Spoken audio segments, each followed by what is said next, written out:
Ang susunod na programa ay nagpapatuloy dahil sa inyong pagmamahal, donasyon at kaloob sa Greg Durante Ministries.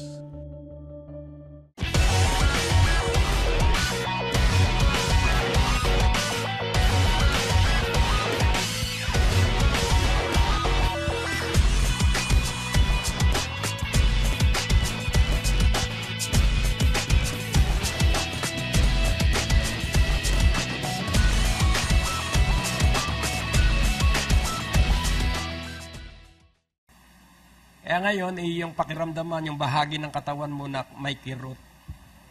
Pakiramdaman mo po yung todong pakiramdam. At tapos, hilingin mo sa Panginoong Hesukristo na ito ay alisin. Kung namamaga, ito ay humupa. Sige po, yan po ay relasyon. At dahil nga tayo iniibig ng Diyos ng todo, at ang katibayan ng pag-ibig na yun ay ang Panginoong Hesukristo. Haplusin mo yung bahagi ng iyong katawan na nangangailangan ng kagalingan. Huwag kang mag-aalinlangan, paniwalaan mo ang lahat. Amen? Dahil meron pong namamanhid na mga talampakan, mawala ito. Amen? At meron pong kumikirot na gulugod, ito ay mawala. Basta ito po'y lahat ay sa pangalan ni Jesus. Merong ang batok ay namimigat, ito ay mawala. At merong ang binti at hita ay nahihirapan na humakbang, ito ay magkaroon ng dagling kagalingan sa pangalan ni Jesus. At yung hindi natutunawan sa kaniyang sikmura at sa kaniyang mga bituka, magkaroon ng dagling kagalingan ngayon sa pangalan ni Jesus. At yung nagka-constipate at hindi makadumi ng normal at 3 araw bago dumumi, ngayong gabi, ito'y maging normal at maging malinis ang colonic area sa pangalan ni Jesus. Amen. Hallelujah. Gusto ng Diyos na ikaw at ako'y malusog sa ating espiritu, sa ating kaluluwa at sa ating katawan. At nais niya na tayo ay magkaroon ng sobrang pinansyal na pagpapala para tayo ay makapagpatuloy sa prinsipyo na nasa Biblia. Pag minsan ang prinsipyo ay naiikompromiso dahil sa kakulangan ng pera. Kaya alisin natin yung kakulangan at magsimula ang sobrang pinansyal na pagpapala. Hindi ngayong gabi, kundi sa sandaling ito. Amen? Sa sandaling ito. Kaya ba naniniwala na kaya ng Diyos na gumawa ng daglian? Amen? So, hindi po tayo nagbabaka sakali, tayo po ay nagtitiwala. Nagtitiwala at umaapaw ang ating paniniwala. Dahil gusto ng Diyos, gustong-gusto ng Diyos na masagana ang buhay ng bawat isa sa atin. Pero may mga tao na gusto nila, pero iba ang lumalabas sa kanilang bibig na parang hindi nila gusto. Pero ngayong gabi, sabihin mo, ibig ko. Ibig ko. Ibig ko. So ngayon, bago ang mensahe, basahin natin isa-isa ang talata ng Proverbs 27. Dahil nakita ko rito ang tamang ating dapat nagawi araw-araw. Kapag inalis natin yung mga bagay na dapat alisin, dahil tandaan mo po, may taong hindi mo alam ay muhi sa'yo. Huwag mo namang hanapin pa kung sino yun, wag na po. Pero merong taong lihim na muhi sa bawat isa sa atin. Alam nyo kung bakit? Naiinggit sila sa atin. So, napakasakla po nung muhi, napakasakla po nung galit. So, yung tambala ng wrath at yung tambala ng anger, lalong pinalupit dahil sa envy. Simulan natin sa verse 1. Dahil dito nakita ko na kailangang matuto tayo. At ang sabi rito, huwag mong ipagmalaki ang iyong sarili tungkol sa kinabukasan. Sapagkat walang sino mang nakakaalam ng araw o kung ano ang mangyayari sa araw ng bukas. Payag po ba kayo na hindi natin alam ang mangyayari bukas? Pero pwedeng ngayon ay magdiwang tayo at magpuri sa Diyos. Verse 2, hayaan mong ibang tao ang pumuri sa iyo at hindi ang sarili mong bibig. Ang isang dayuhan at hindi ang sarili mong mga labi. Verse 3, ang bato ay mabigat. Payag po ba kayong mabigat ang bato? Ang buhangin ay higit na mabigat. Pero ang galit o puot ng mga hangal ay mas mabigat kaysa sa bato at sa buhangin.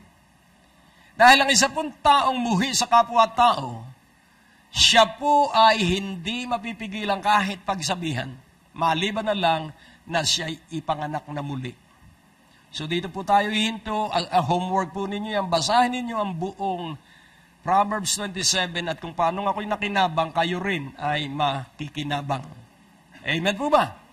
So kapag atin pong tinalunton itong mula verse 1 hanggang katapusang talata, ay makikita po natin na ito ay napakaganda ng magagawa sa ating pang-araw-araw na buhay. Kaya kung ikaw po'y magbabasa ng aklat ng awit, ito po'y kung paano ka magkakaroon ng isang buhay na relasyon ng pagsamba. At kapag kawikaan naman ang iyong binasa, ito ay kung paano ka makikipagkapwa-tao. Ano ba yung pamamaraan ng pakikipagkapwa-tao na nakalulugod sa Diyos?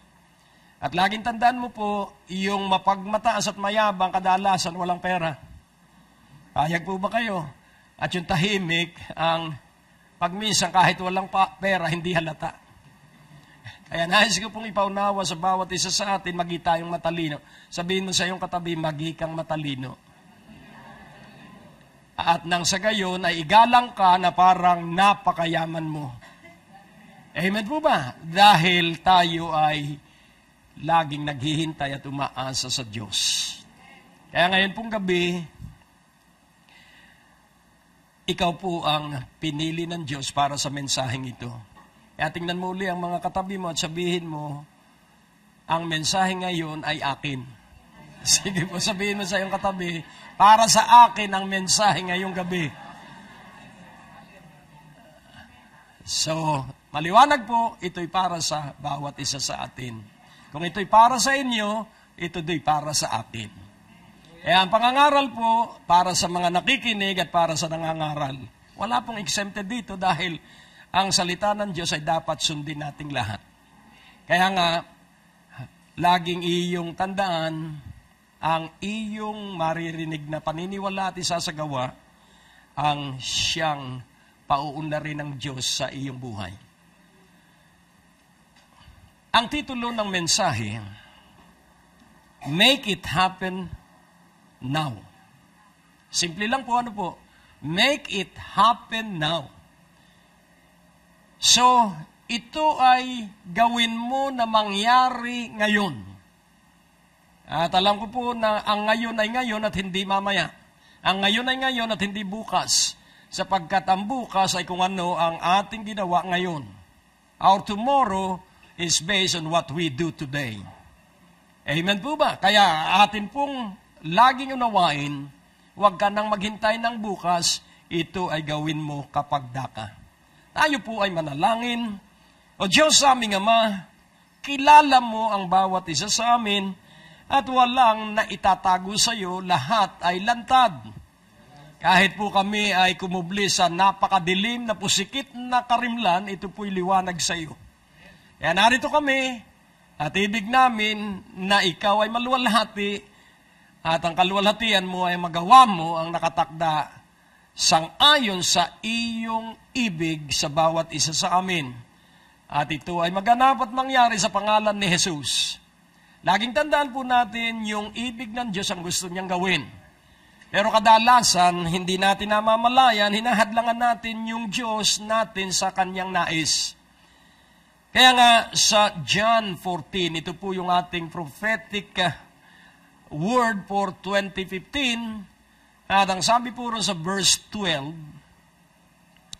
atin pong basahin, Verily, verily, I say unto you, he that believeth on me, the works that I do shall he do also, and greater works than this shall he do, because I go unto my Father. Verse 13, And whatsoever you shall ask in my name, that will I do, that the Father may be glorified in the Son.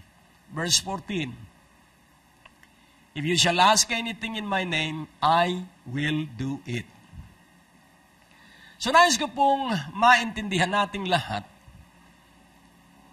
na ang Diyos po ay may pangako. At kailangang maintindihan natin na yung pangakong yun ay doon sa mga taong may relasyon sa Kanya. At ang relasyon ito ay relasyon ng ama sa anak.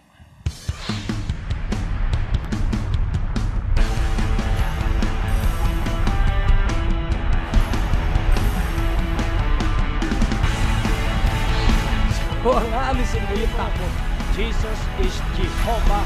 You have the power to decree. Ikaw ba'y naniniwala ngayong gabi na walang pag-aalinlangan na ikay tatanggap ng kagalingan na lubang uri ng sakit o karamdaman yan?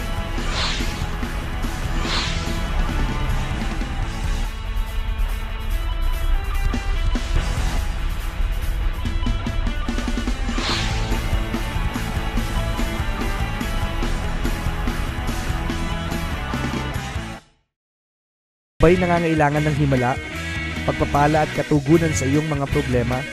Inaanyayahan po namin kayo sa araw ng Biyernes sa ganap na 6:30 ng gabi sa darating na September 4, September 11, September 18, September 25 para sa Friday Night Revival sa Biyaya ng Diyos Christian Fellowship sa 2nd floor, Medical Building, Ortigas Avenue, Green Hills, San Juan.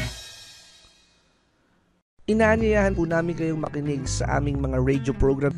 Kung kayo po ay nasa inyong mga tahanan, nasa trapiko, naglalakbay, ito po'y makakatulong sa inyong pagpapalago at pagpapaunlad ng inyong spiritual na pananampalataya Lunes hanggang Biyernes sa DWAD 1098 kHz AM band sa ganap na 6:30 ng umaga at 10:00 ng gabi. Asahan po natin na sa ating pakinig, lalago at uunlad ang ating pananalig at pagsampalataya sa ating Panginoong Hesus. Kaya't ang atin pong Diyos na pinaglilingkuran, ibig na ikaw at ako ay samahan at pagpalain. Ngayon, kailangan po na ating maunawang mabuti tungkol sa relationship of God to men and our relationship with our fellow men. At yun pong relasyon natin sa ating kapwa-tao katulad ng iyong katabi, kailangan ikaw po'y maligaya dahil katabi mo yung nasa iyong tabi, kaliwa, kanan at sa likuran. At lalo na yung iyong nasa harapan. Amen? So kailangan maligayang ka sapagkat tayo ay pinili sa pagkakataong ito at may nakatakdang malaking gagawin ng Diyos at kailangan tayo ay umugnay doon sa kanyang gagawin ngayon dahil laging pag nagtipon ng isa o dalawa, nandun ang Diyos at may gagawin siyang pag gumawa ang Diyos laging pambihira. Hindi po pangkaraniwan at pag gumawa ang Diyos laging bago po yung kanyang gagawin. Kaya't kailangan ating maintindihan na gusto ng Diyos na ikaw ay masagana. Gusto ng Diyos na makagawa ng himala siya sa iyong buhay. At kailangang iyong gustuhin din yung nais ng Diyos. Kaya ba naniniwala na hindi ibig ng Diyos na ikay walang pera? Bakit? Alam mo, lagi kong napapansin yung, para bang hindi kayo masigla doon sa hamong, hindi gusto ng Diyos na ikaw ay walang pera. Dapat malakas ang amen mo doon. Amen! Ibig sabihin, napakatindi ng paniniwala mo dito sa katotohanan ito. Hindi rin ibig ng Diyos na ikay may sakit. Kailangan pala ako ang lumakas ang boses. Amen. Purihin ang Panginoon. Hallelujah. So, alam mo po, yung ibig ng Diyos, ikaw at ako ay maunlad, masagana sa ating espiritu, kaluluwa, katawan at sa ating material na buhay at maging sa ating pamilya at sa ating pakikipagkapwa-tao, ibig niyang ikaw at ako ay maunlad. Praise God. So, ngayon, paano tayo magiging maunlad? Naniniwala ka bang higit na mas matalino ang Diyos kahit sama-sama tayo ngayong gabi? Higit na mas matalino siya kaysa sama-sama nating katalinuhan. Na ang karunungan ng Diyos ay nasa higit kaysa karunungan nating lahat. Arang magpapatibay sa ating araw-araw na buhay ay ang karunungan ng Diyos. Wisdom is the stability of our time, sabi ng Biblia. Ang nagpapatibay sa ating buhay ay ang karunungan ng Diyos. At ang kaligtasan na dulot ng Diyos araw-araw ang nagpapalakas sa atin. Amen? Sabihin mo, ang nagpapalakas sa akin ay pagliligtas ng Diyos araw-araw. O, purihin ng Panginoon. Hallelujah! Amen? Ang Diyos po ay napakabuti. Sabihin mo sa iyong sarili, napakabuti sa akin ng Diyos. At alam nyo ba na may inaasahan ng Diyos na makita sa bawat isa sa atin? Ikaw ba may inaasahan din na maranasan mo ngayong gabi mula sa Diyos? Kailangan magtagpo yung ekspektasyon ng Diyos at yung ekspektasyon mo. So kapag ang hangarin ng Diyos, ang inaasahan ng Diyos, ang iyong hangarit, inaasahan pag nagtagpo yung dalawang hangarin at pag-asa, uulan ng biyaya at pagpapala sa ating buhay. Hallelujah! Hindi po sa ating gitna, mismong sa ating personal na buhay. Kaya pag iyong narinig ang tinig ng Diyos sa kanyang salita, sabihin mo, akin ito. Amen.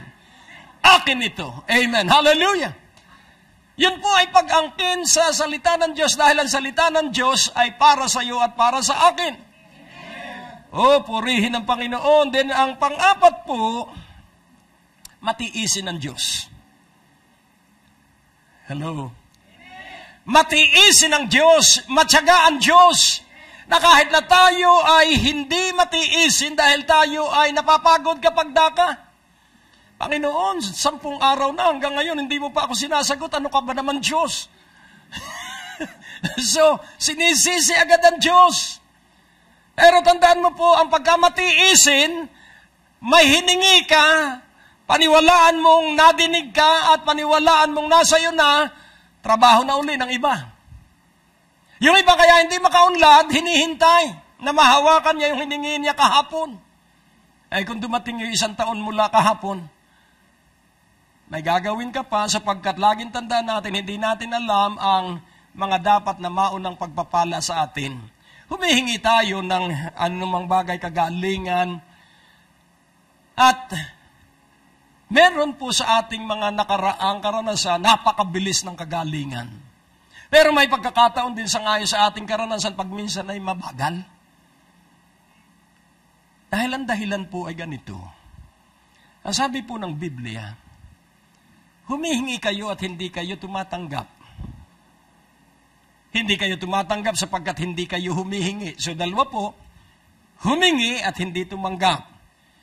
Humihingi at hindi naman tumatanggap. Dahil yung inyong hinihingi ay para sa inyong kalayawan. Yan, napakahalaga po na ating unawain mabuti.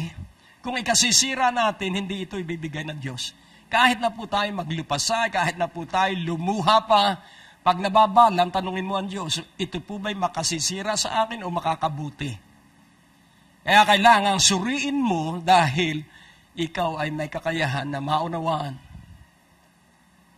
At kung ito, dahil ang Diyos ay napakadunong at walang katulad ang kanyang katalinuhan, hindi niya hahayaang masira tayo ng pagpapala.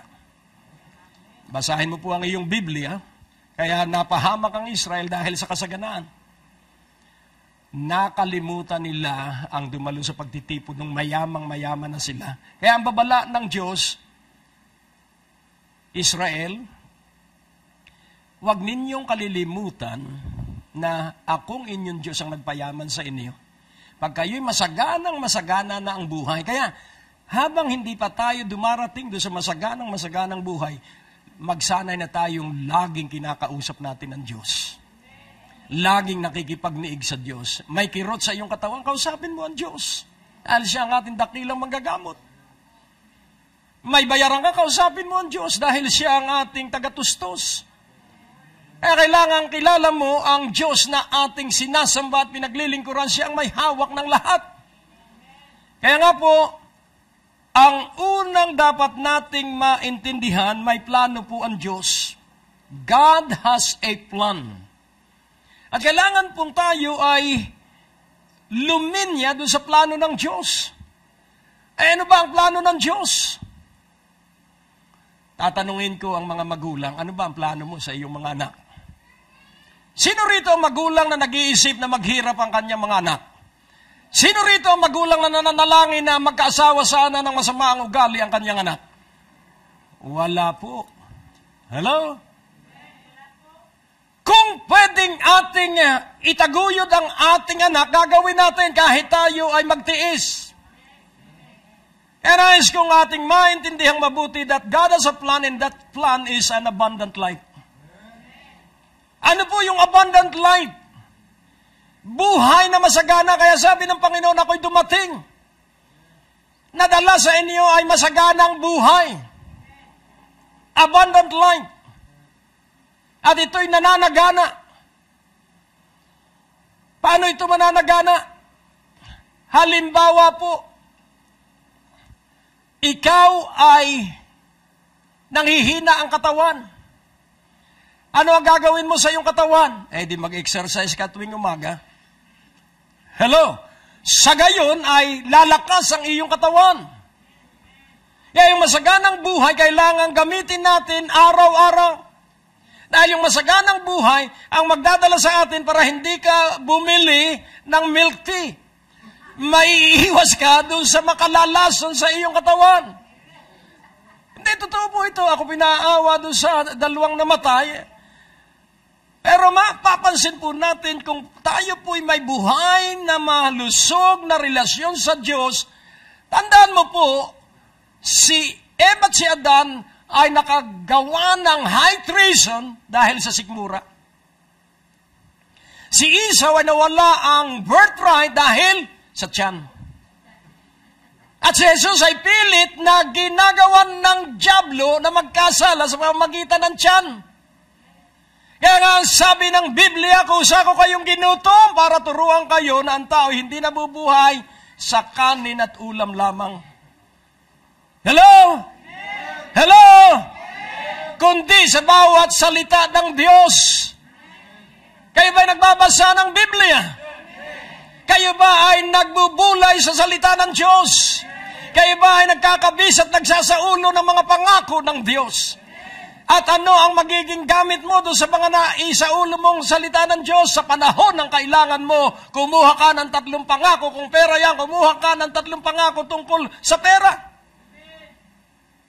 Sapagkat meron 2,000 mahigit na pangako tungkol sa pera at ang pangako sa panalangin 500 talata lang. So mas marami ang pangako ng Diyos tungkol sa pera sapagkat siya ay Diyos na nagpapala ng pera. Huwag mo lang itong iibigin at huwag mo doon kukunin ang iyong kinabukasan. Put not confidence in money. Put your confidence in trust in God. At paunlarin mo ang relasyon ninyong mag-asawa. Paunlarin mo ang relasyon ninyo sa iyong pamilya at kayo magiging matibay at matatag. Kaya nga po, unawain nating mabuti, the plan of God is an abundant life. Gusto ng Diyos na ikaw ay malusog sa iyong espiritu. Gusto ng Diyos na ikaw ay malusog sa iyong kaluluwa. Gusto ng Diyos na ikaw ay malusog sa iyong physical na katawan. Amen po ba? Huwag yung inom ng kung ano-ano. Dahil tandaan mo lagi, meron pong pagminsan na negative chemical reaction ng mga gamot. Kahit po yan ay gulay o prutas, meron po yung chemical content. Naniniwala ka bang may mga chemical ang prutas? Naniniwala ka bang may mga chemical ang gulay? Kaya kailangan tayo ay matalino at alamin natin dahil kasi hindi pwedeng maghalo ang base at ang acid. Ito po ay may reaction. Kaya napakahalaga po na ating unawaing mabuti na ikaw ay linikha ng Diyos na matalino. Sabihin mo sa iyong katabi, napakatalino mo. Sabihin mo, alam mo kung bakit? Dahil si Jesus ang ulo nating lahat. Dahil kay Jesus at ang banal na Espiritu ang namamahala sa ating isipan. Kung papayag ka, o purihin ng Panginoon. So ano ang plano ng Diyos sa iyo at sa akin at sa buong sangnilikha? Abundant life. Kaya nga kung ating unawain, may ilang pangako ang Diyos na nais kong itukuyin at inyong maalaala.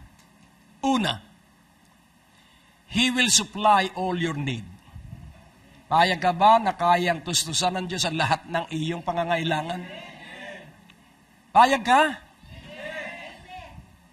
So pag ikay naniniwala na kayang tustusan ng Diyos ang lahat ng iyong pangangailangan, mag-alab ka sa relasyon sa Kanya. Dahil hindi pwede ang paimbabaw at malamya at maligamgam na relasyon. Dahil kapag tayo po'y lukewarm, magigipo tayong paminsan-minsan na lang ang panalangin.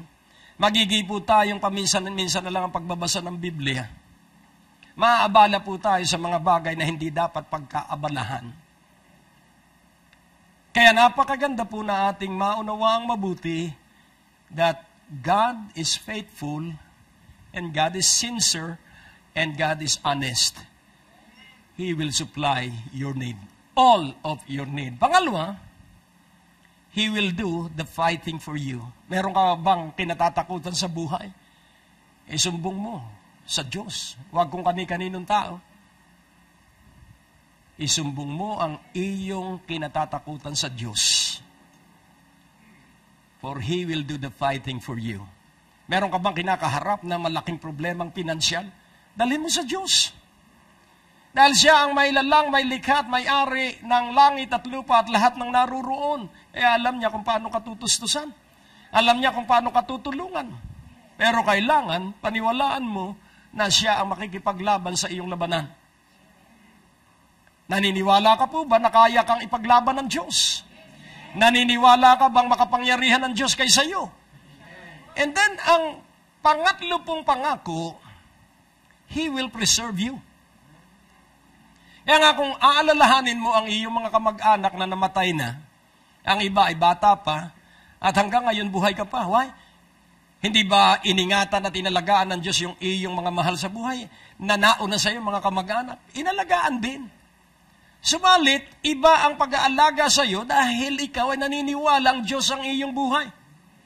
Yun po ang kaibahan natin. Tayo umaasa ng lubusan ay sa Diyos. Sabi nga ng isang nag-research, mas mahaba ang buhay ng mga taong madasalin. Hello? Mas mahaba ang buhay ng mga taong hindi agad umiinom ng gamot, kundi dumidirekta agad sa Diyos. Payag po ba kayo? Ako payag. Nakukuha niyo po. Sapagkat pagkakataon nating maranasang personal ang Diyos. May mga pagkakataon na tayo ay nasa panganib, nasa peligro tayo, pero tandaan mo po, ikaw at ako ay nagkaroon ng karanasang iniligtas tayo ng Diyos na hindi alam ng ating mga kamag-anak. Sapagkat ang Diyos ay nasa lahat ng dako at ang Diyos ay kasama ng bawat isa sa atin dahil kay Hesus Kristo. Para po sa pagpapatuloy ng programang ito, kailangan po namin ang inyong panalangin at pinansyal na suporta. Sa bawat kaloob ng inyong ipapadala, anuman ang halaga, bibigyan po namin kayo ng anointing oil bilang pasasalamat sa inyong pagtulong at pagsuporta sa Greg Durante Ministries. Kaya magsanay po tayo na maniwala sa Diyos at sa Kanyang salita. He will preserve you, and then ang pang-apat po, He will bless you.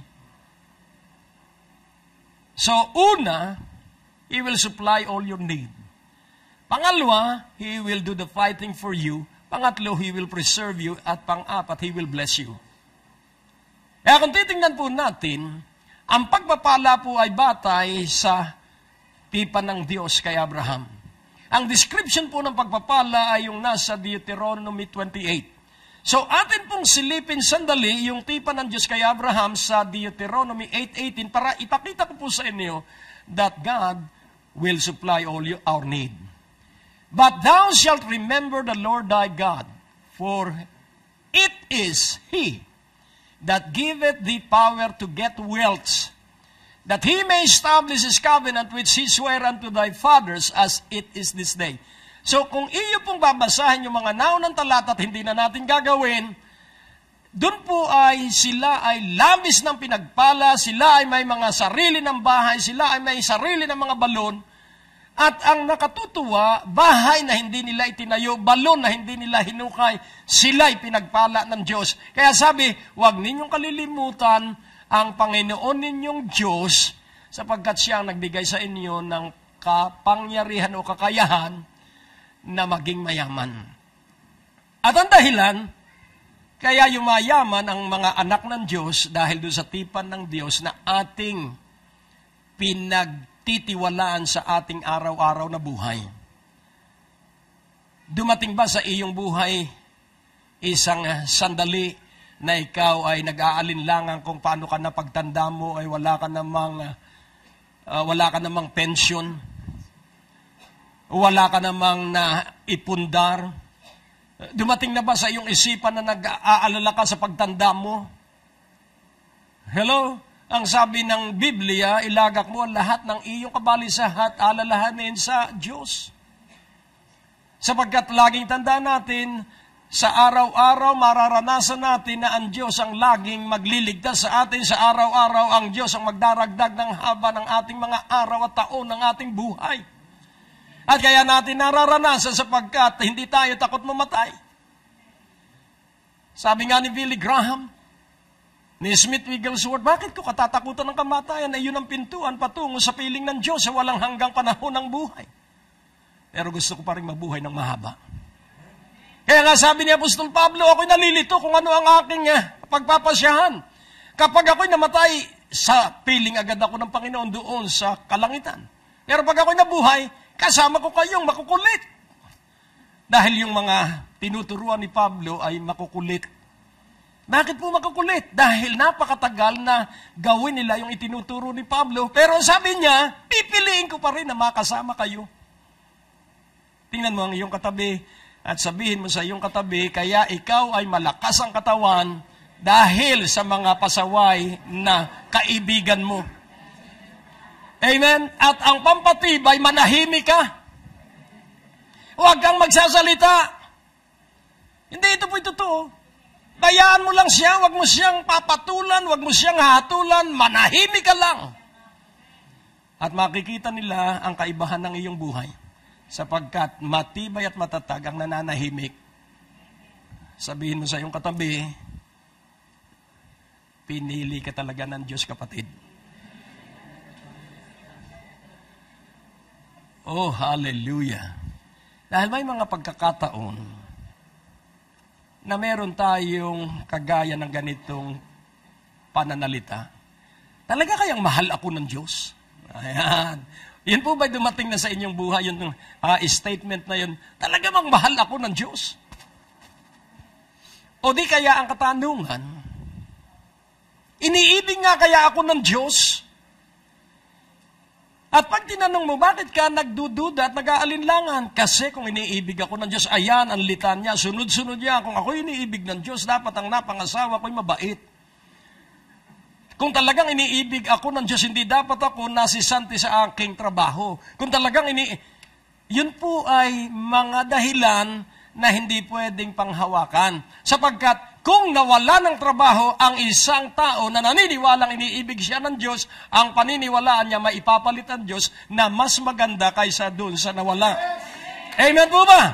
At siya maniniwala na yung kanyang pansamantalang pagkirot ng tuhod ay pansamantala dahil inihanda niya siya ng Diyos sa pamamahinga dahil meron siyang lalakaring mas habang lakarin sapagkat dadalhin siya ng Diyos sa isang lugar na itinakda ng Diyos.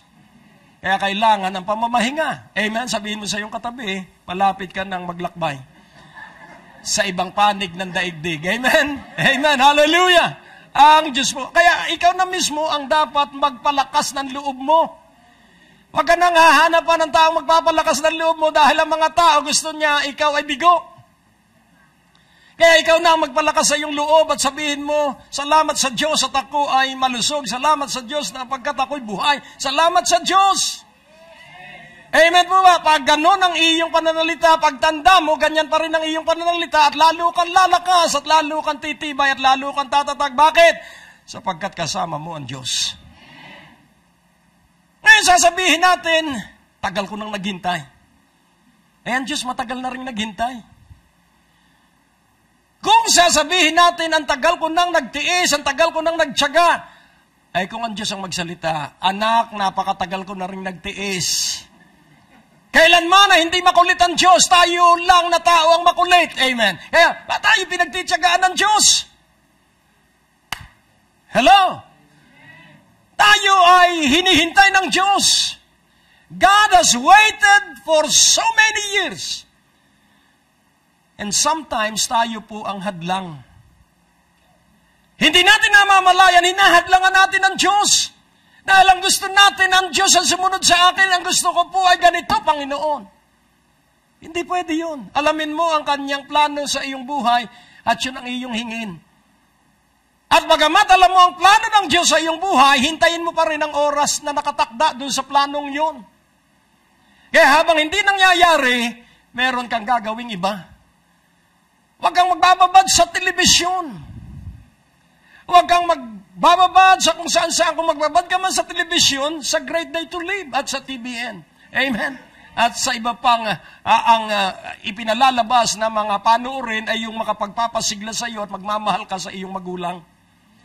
Kaya nga po, meron tayong MTRCB, pag sinabing ABC o kung ano man yung kanilang terminology doon, aba ay iyon na pong iwasan. Pag sinabing yun ay tungkol sa horror, tapos kung ano-ano, eh wag mo nang panoorin.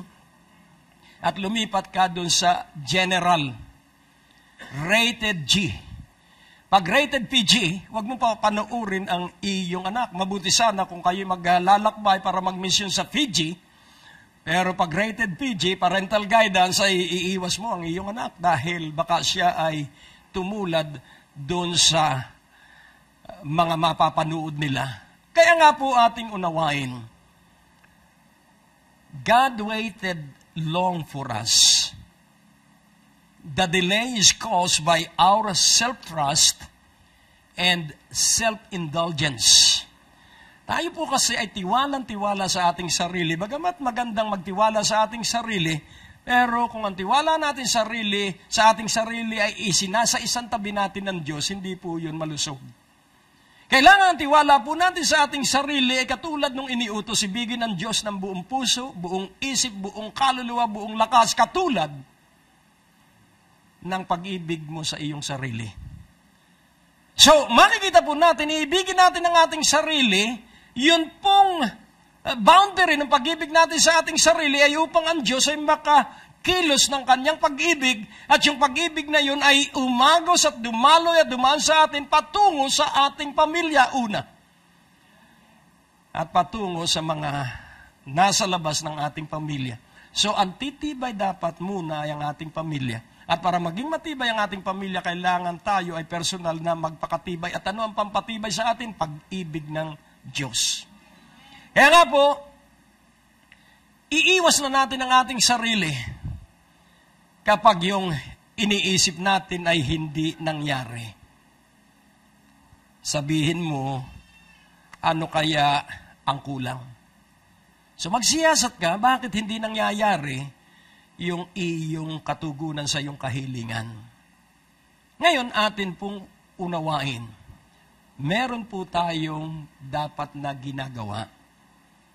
Number 1 na dapat nating gawain, nakikipag-usap ka kailangan sa Diyos araw-araw. Talk to God consistently every day. Kinakausap mo ba ang Diyos? Ang panalangin po ay conversational. Ang panalangin po ay pakikipag-usap. Para pong nakikipag-usap ka sa iyong asawa, kung may asawa ka, o sa iyong anak. So, ang prayer po ay conversational. At pag sinabi pong good conversationalist, binibigyan mo ng pagkakataon yung kausap mo na makapagsalita naman. Dahil tayo kasi ay ganito, Diyos ko, nalalaman mo po, para bang hindi alam ng Diyos na ito ang kailangan ko, ito. 100 po itong kailangan ko, Panginoon. Salamat po, tinatanggap ko na ang katugunan. Alis na.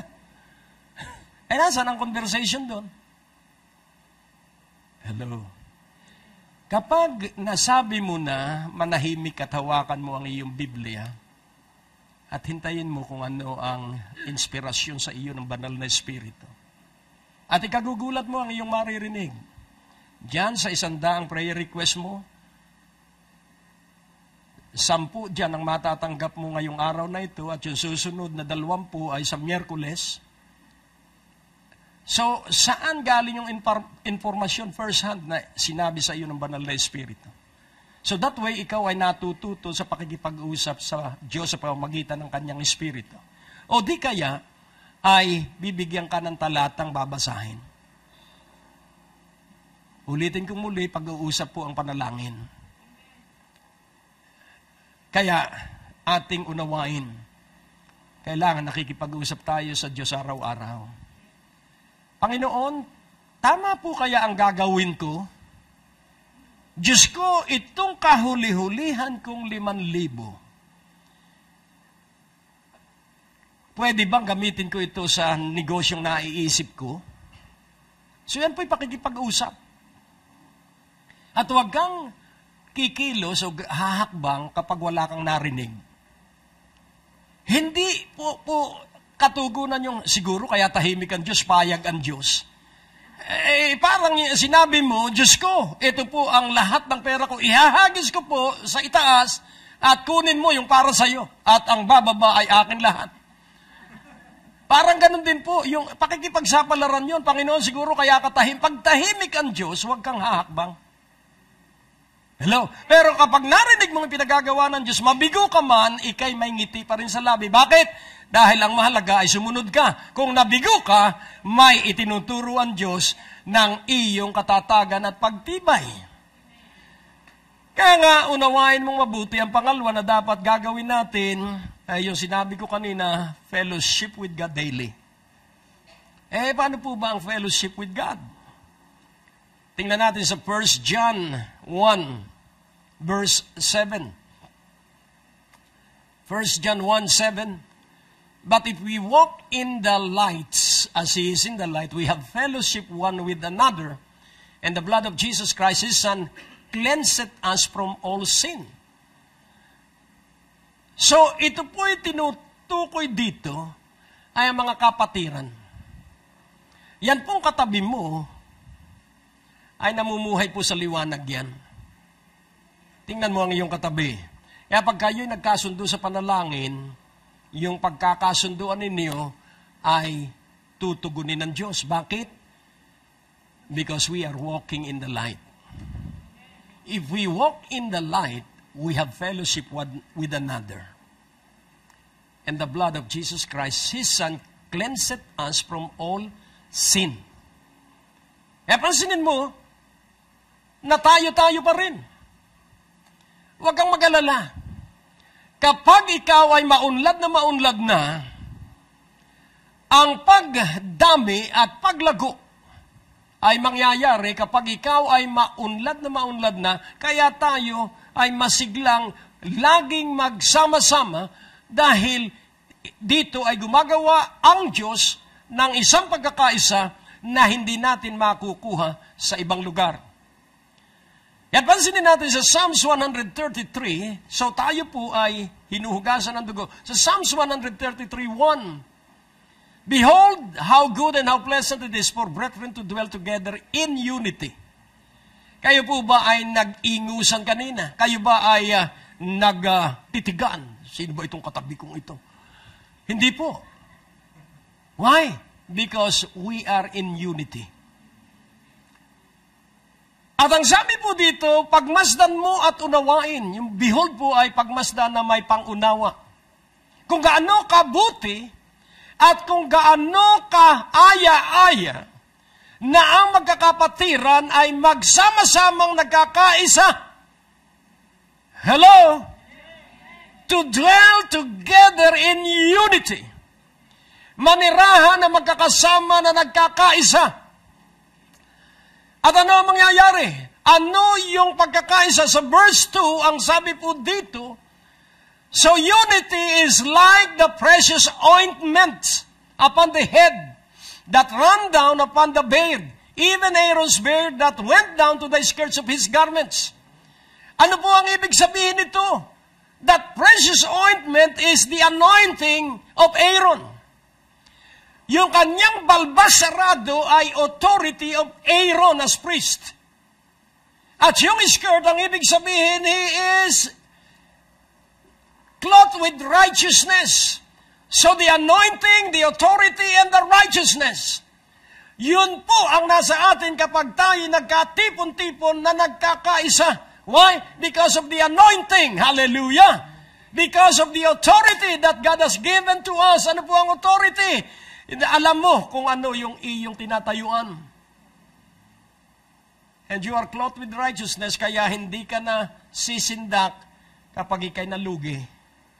Nag-aabang ka ng malaking pagpapala after bankruptcy. Naghihintay ka ng malaking pagpapala after na ikaw ay magkasakit. Sapagkat ang lahat ng bagay sa ibabaw ng lupa ay pansamantala. At may kapalit ang ating, ano bang gagawin natin? Ito, Panginoon, ito ang aking pagkalugi, iniaalay ko sa iyo, sapagkat nalalaman ko na ito'y hiniling ko sa iyo at ako'y nalugi, kaya alam ko na may itinuturo lang itong pagkalugi sa akin. Hello? Kaya kung titingnan po natin ang pagtuturo ng Panginoon, idinaan ang kanyang bayan saan? Sa ilang at sa disyerto at sa pagtawid sa dagat at sa pagtawid sa ilog na mabangis. Ano ang natutunan nila? Na ang Diyos ay tapat, na ang Diyos ay kasama nila, at natuklasan nila na ang presensya lamang ng Diyos ang magpapaunlad sa kanila. And nais kong ating matutunang mabuti sa verse 3, as the dew of Hermon, and as the dew that descended upon the mountains of Zion, for there the Lord commanded the blessing, even life forevermore. Ano po yung dew? Ang dew po ay pagpapala. Amen po ba? Kaya pansinin po natin the anointing, the authority, the cloth of righteousness, and then the blessing. Kaya pag nasa iyo po yung pagbuhos dahil sa pagkakaisa, nagkakaisa tayo at kaya tayo sama-sama at hindi tayo nagsasawa sa pagtitipon dahil tayo nagkakaisa. At sa malaot madali, iutos ng Diyos ang pagpapala. At ang unang pagpapala, kanyang iutos sa bawat isa sa atin na nagpapatuloy, ay buhay magpakailanman. Life forevermore. Kaya nga po, unawain nating mabuti, ang pang-apat na gagawin natin. So, ang una is to talk to God consistently every day. Ang pangalawa, fellowship with God daily. And then, ang pangapat, fellowship with our brother and sister at least once a week. Kaya yung pagdalo po sa pagtitipon ay napakahalaga. Sabihin mo sa iyong katabi, ikaw ay magpakita sa iyong simbahan pag-araw ng linggo. Kaya ka narito sa revival para ikaw ay kumuha ng pagpapala at pagmayaman ka na, iyong tustusan ng iyong simbahan na babalikan. Hello? Narito ka hindi para dito ka malagi. Ikaw ay narito para ikay umunlad at bumalik ka sa iyong simbahan. Sa gayon, ang iyong simbahan, ang iyong pastor ay matutuwa. At itutulak ka pa, sige, dumalo ka ron dahil ikay yumayaman. At wala pong hindi yayaman na umaasa at nagtitiwala sa Diyos. Tingnan mo ulit ang iyong katabi. Sabihin mo, the plan of God is an abundant life. Ang plano ng Diyos ay masaganang buhay. And then ang pang-apat po, palakasin mo ang iyong pamilya. Strengthen your family. Dahil sa maghapong kapaguran po, kung malakas ang inyong relasyon sa loob ng bahay, hindi ka sisigawan ng anak mo pag uwi mo sa gabi. Hello? Naalaala ko, kapag araw ng linggo, nasa kanto na ako. Nung araw po, mababa po ang bultahe ng ilaw. At kailangan mo pang magkandila sa dilim talaga. At bihira po nagpaplansya dahil hindi iinit ang plansya, kaya kailangan diuling. Kaya pag alas 6 na ng hapon, madilim na. Nandun na po ako sa kanto. Dahil ang recreation lang ng tatay ko, every Sunday ay manood ng sine. Kaya sa gabi, pagkatapos niyang manood ng sine, ay aabangan ko siya sa kanto. Dahil bihira din po ang sasakyan noon, di oras din po. At alam niyo kung bakit siya gusto kong abangan? Dahil meron po siyang pasalubong na pinagong. At ako'y galak na galak doon sa pasalubong niya. Napakababaw po ng kaligayahan ko. Kaya pag naalaala ko yung pagmamahal sa akin ng tatay at nanay ko, lumalakas po ako at ibig kong gawin lagi rin yun sa aking mga anak. Kaya kaming mag-asawa ay walang minimithi kundi paligayahin ang aming anak. Bakit? Sapagkat pag maligaya ang iyong anak, ay wala pong magiging sagwil sa iyong pag-uwi sa bahay. Yung iba kaya nagpapagabi dahil maiingay ang kanyang mga anak. Gusto mong mawala yung ingay, agahan mo ang iyong uwi at makipaglaro ka doon sa iyong mga anak kung bata pa ang iyong mga anak. Huwag mong iiwasan ang bahay dahil dyan ka mabubuhay hanggang sa 90 anyos ka. E di pagandahin mo na ngayon. Amen. Hallelujah. So, atin pong unawain ang pang-apat po ay action. Light, camera, action. Because faith without work is dead. Ang pananalig na walang pagsasagaway baog. Hindi mamumunga. Kaya nga nasa atin ang masaganang buhay at yung masaganang buhay na yon ay uunlad. Kaya kahit saan ka itulak ng kapangyarihan ng Diyos, ikaw ay uunlad. Kaya kung titingnan mo ang description ng Deuteronomy 28, nandun po ang description kung paano ka magiging mayaman. At siniguro po doon sa description ng kasaganaan, you will be the head, not the tail. Deuteronomy 28:13. Silipin po natin. At ang sabi po doon, and the Lord shall make thee the head and not the tail. And thou shalt be above only, oh I love this, and thou shalt not be beneath. If thou hearken unto the commandments of the Lord thy God, which I command thee this day to observe and to do them. So what is the commandments of the Lord? Dadalwa na po. Ibigin mo ang Diyos at ibigin mo ang iyong kapwa. At ang pinakamalapit na kapwa mo ay asawa mo at mga anak mo.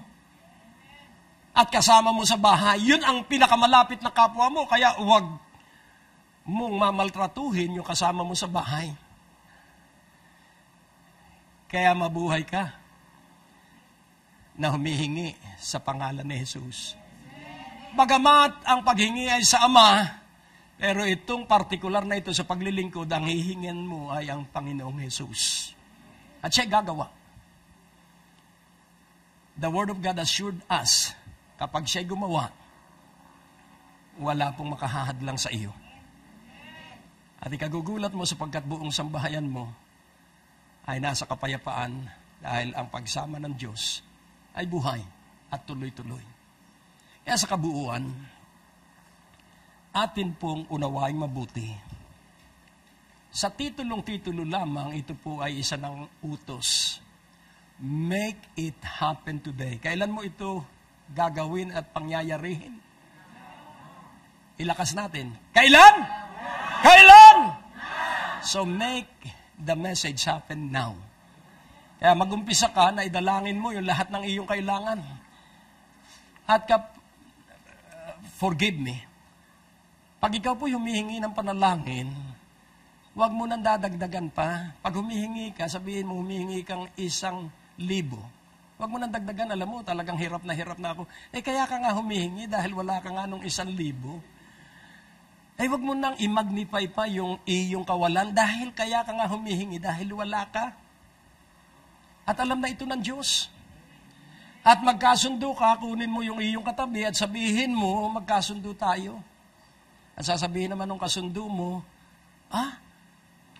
ginawa ko yan at ako ay tumanggap. Tatanggap ka rin. Nakukuha niyo po. Kaya nga po, make it happen now. Isulat mo lahat yung iyong pangangailangan. At laging tandaan mo, pag sumagot ang Diyos, higit doon sa iyong alam. Kung ang pangangailangan mo ay ganito kalaki, ang ibibigay sa iyo ng Diyos ay mas malaki. Bakit? Dahil hindi mo alam yung darating na mga araw na yun palang halaga ng salaping hinihingi mo ay kailangan ang karagdagan. Kaya ang ibibigay niya ay yung hindi yung hiningi mo, ang ibibigay niya yung kakailanganin mo talaga. Dahil siya po ay napakadunong na Diyos. Kaya gawin mo agad ano ang ating gawain, ano yung 4 na ating gawain. At ang atin pong 4 na gawain ay pray daily, every day. Manalangin tayo lagi, araw-araw. At gawin natin ang kanyang ipinagagawa sa atin. Kaya't atin pong unawain, tuloy-tuloy na gawin natin itong mensaheng ito at kayo na mismo ang magkakaroon ng patutuo at sasabihin mo, tunay at totoo nga. Kaya kung maririnig mo ang mga patutuo ng mga nagtagumpay, ang kanilang salita, tunay na naranasan nila ang kanilang hiniling at pinaniwalaan sa Diyos. Kaya tayo ay manalangin, O Diyos, ang puwersa ng iyong kapangyarihan ay mag-umpisang kumilos sa buhay ng iyong mga anak. At maranasan nila itong puwersa ng kapangyarihan mo at sila ay maging matapang na ito ay kapagdaka at ngayon din ay isabuhay at isagawa. Samahan mo po sila upang maranasan nila ang pagbuhos ng mga pagpapala sa kanila. Para po sa iyo, sa makapangyarihang pangalan ni Jesus, at ang bawat isa ay nagsabi ng Amen. Amen. Ngayon, sundan mo ang pahayag na ito. Sabihin mo, Diyos ko, payamanin mo po ako. At ang aking simbahan ay matatapos na ang kakapusan. Ulitin natin, Diyos ko, payamanin mo ako ng todo para ang aking simbahan na kinaaaniban ay matapos na ang kakapusan. Sa pangalan ni Jesus. Sa pangalan ni Jesus. Sumigaw ka ng Amen. Inaanyayahan po namin kayong makinig sa aming mga radio program. Kung kayo po ay nasa inyong mga tahanan, nasa trapiko, naglalakbay, ito po'y makakatulong sa inyong pagpapalago at pagpapaunlad ng inyong spiritual na pananampalataya. Lunes hanggang Biyernes sa DWAD 1098 kHz AM band sa ganap na alas 6:30 ng umaga at alas 10 ng gabi. Asahan po natin na sa ating pakinig, lalago at uunlad ang ating pananalig at pagsampalataya sa ating Panginoong Hesus.